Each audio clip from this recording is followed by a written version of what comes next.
सुनसरीको देवानगञ्जको कप्तानगञ्जबाट एउटा सामाजिक सद्भावलाई नै बिथोल्ने गरी जे भइरहेको छ।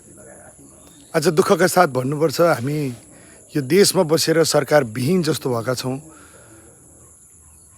समग्र नेपाली आमा बुवा दाजुभाइ तथा दिदीबहिनीहरूलाई म आह्वान गर्न चाहन्छु, म अपिल गर्न चाहन्छु, एकपटक तपाईँ हामी सबैले हामी बहुजाति, बहुभाषिक, बहुधार्मिक, बहुसांस्कृतिक मुलुकमा बसेका नेपाली जनताहरू, हाम्रो अनेकतामा एकता, हाम्रो विविधता हो। यो हाम्रो एकतालाई अक्षुण्ण राख्नका लागि सम्पूर्ण राजनीतिक दलहरू, नागरिक समाज, बुद्धिजीवी, शिक्षक, विद्यार्थी सम्पूर्णको यसमा ध्यान जाओस्, ताकि यो सद्भावलाई चाँडोभन्दा चाँडो संवादको माध्यमबाट आज म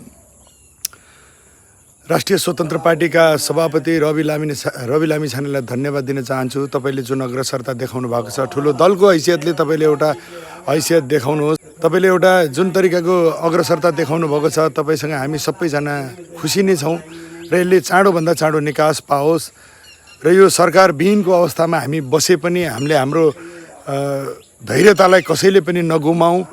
समयमा देशमा यस्ता परिस्थितिहरू आउँछन्। यत्रो निर्दोष जनताहरूलाई बर्बर गोली बर्साउनु पर्ने स्थिति कहाँबाट आयो? यसको गम्भीर छानबिन हुनुपर्छ, दोषीमाथि तत्काल कारबाही हुनुपर्छ। उक्त घटनामा ज्यान गुमाउनु हुने मृतक ओम प्रकाश मेहताको मृत आत्माको चिर शान्तिको कामना पनि गर्दछु। संतप्त परिवारमा गहिरो समवेदना पनि व्यक्त गर्दछु र यस्ता दुःखद घटनाहरू सुन्नु नपरोस् भन्ने कामना पनि गर्न चाहन्छु। उक्त हिंस्रक घटनामा घाइते हुनुभएका समस्त घाइतेहरूको शीघ्र स्वास्थ्य लाभको कामना पनि गर्दछु। उहाँहरू अहिले स्टन्टबाजीमा रमाउनु भएको छ। स्टन्टबाजी धेरै दिन टिक्दैन।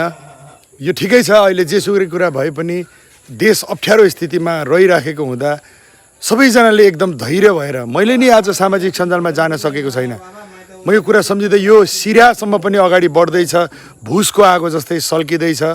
यो भुसको आगो जस्तै साम्प्रदायिक दङ्गा सल्किएर जानु, त्यो तपाईँ हामी समग्र नेपालीहरूको लागि, नेपालीहरूको जीवनको लागि नि यो अत्यन्त धेरै घातक साबित हुनसक्छ है। त्यो भएर सबैजनाले हामी सबैले धैर्यता नगुमाउँ। आफ्नो ठाउँबाट जो दलसँग आबद्ध हुनुहुन्छ, दलगत प्रतिनिधिहरूले पनि धैर्यता नगुमाउनुहोस्। सबैजनाले एकताको सूत्रमा बाँधिनका लागि प्रेरणा प्राप्त होस्। सबैजनाले सद्भाव कायम गरौँ, यो भन्न चाहन्छु। म तपाईँहरू सबैजनाले आफ्नो आफ्नो ठाउँबाट यसको भूमिका निभाउनका लागि, अब राज्यको मुख ताकेर हामीले केही भएन, राज्यको मुख अब नताकौँ, तपाईँ हामी सबै आफ्नो ठाउँबाट लागौँ भन्न चाहन्छु तपाईँहरू सबैलाई।